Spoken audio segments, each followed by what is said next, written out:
things I have realized or recognized since starting my martial arts journey. I preface this by saying martial arts journey because I am cross-training and not just doing jiu-jitsu all classes, because I can only get my ass choked so many times in a week and it's not my favorite. I do not like being the one on the receiving end.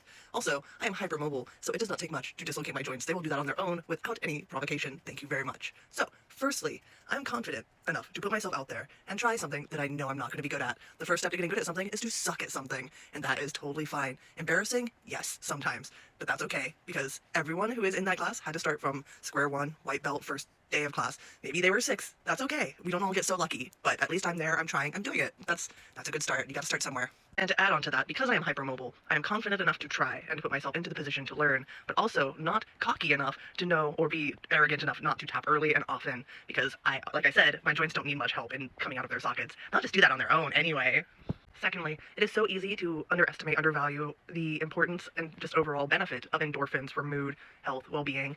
I started a new job recently that is physically very demanding, but I feel so good when I get out at the end of the day because I've just been doing so much physically and my muscles actually hurt a little bit and it feels really good. And the same is true for class, except I feel even more empowered because now I have these new moves in my arsenal, or attempting to add to my arsenal, because it's not like I've hammered them down after one class, you know? But they're adding to my physical vocabulary. You know, I've always been more of a lover than a fighter. I can send people to the astral plane plenty easy with other methods of physical activity, but not with martial skills.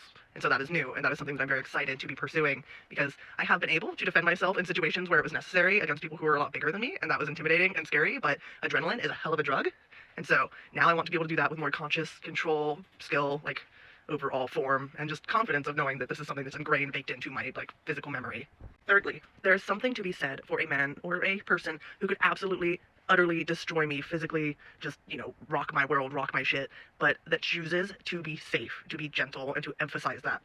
At my second class, I was very clear with one of my sparring partners, all of them really, but this is my first class, I'm a newbie, be gentle. And of course, at every gym, there's going to be that one guy who is just he's been doing it since he was in the womb, essentially, just ridiculously ripped, fit, just overall an intimidating person. And generally, I'm not intimidated by men. I know saying that on the internet is probably gonna bring out all the weirdos to try to prove why I should be afraid of them, aside from their obvious mental illness and needing to prove to a stranger on the internet that they're somehow scary. But there are those people that have the skills and the just, you can see it in the way they carry themselves, and also just their visible, obvious definition that this is someone who could just rock your world and you would be a broken, shattered mess on the ground if they wanted to. But them choosing to be gentle and saying especially choosing to make you feel safe, because I told one of my sparring partners, the most scary one of the bunch, this is my first time, please understand, I don't really know what I'm doing, so be gentle. I mean, I'm obviously within the confines of what we need to do for class.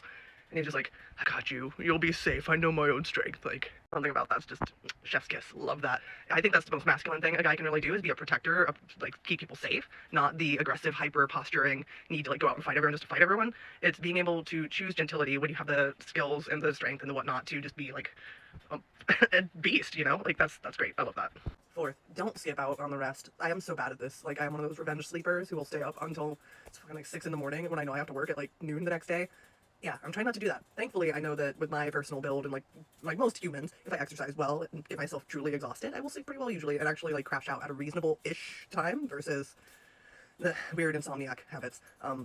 So it is tempting. I wanted to try and do 3 classes in a week because I could do 2 classes in one day. That's how the membership at the gym I go to works. But I just had to not, because I knew that between starting a new physically exhausting job that is already getting me sweating a lot in the mornings, it's hot, it's a lot of physical carrying weights and stuff. So it's a lot. It's already adding to the degree of activity that I'm doing in a week prior to this week.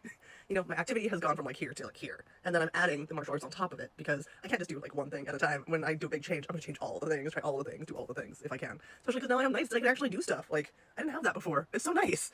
But the point is, rest is necessary for recovery. And even though there is that very stubborn, pernicious part of myself that is demanding that I stay perpetually on the go, always doing something, always pushing my limits, I can't do that every day. That's just not feasible. Muscles require rest to actually recover and rebuild and have strength, and I will suffer terribly otherwise. Especially because I'm remote. It already takes a lot of work for my muscles to hold my joints in place, and then I'm going to push my luck. Yeah, I'm going to, but that's why I got to take that rest day when I get it. And finally, fifth, I really enjoy structured group physical activities like this. I was never a PE kid in school. My knees hurt trying to run the mile, and it was in Vegas where we had to run outside in 100-degree weather, and I'm just not built for that. I'm made for the foggy aisles of somewhere cold and wet, not for Vegas.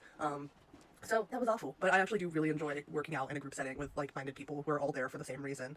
That's really nice. That's one of the things I loved about doing pole, is that it was a group of very welcoming, very inclusive and encouraging and just overall wonderful people that are there to enjoy a hobby that we all know is difficult. It's going to leave bruises in weird places, but I bruised pretty easily to begin with. But between pole and the jiu-jitsu and the other stuff we were doing in class, we did some Muay Thai, we did some rattan swordplay type stuff. That was really fun.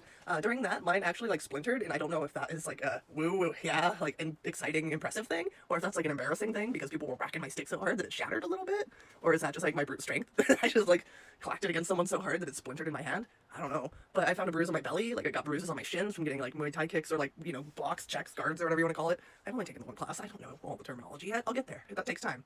But again, it's really fun being in a group environment and learning something with a group of people that are there to also learn and do this thing with you in a very challenging, just general physical effort or endeavor. But it's so rewarding, and then after the class, you have such good endorphins, and I feel just so like stoked that I feel more empowered in my like again physical vocabulary. It's just really cool. I've been having a lot of fun. But I did have to take tonight off to rest because your girl's tired, very very tired, but happy. It's been good changes. So, yay, that's what I've learned thus far.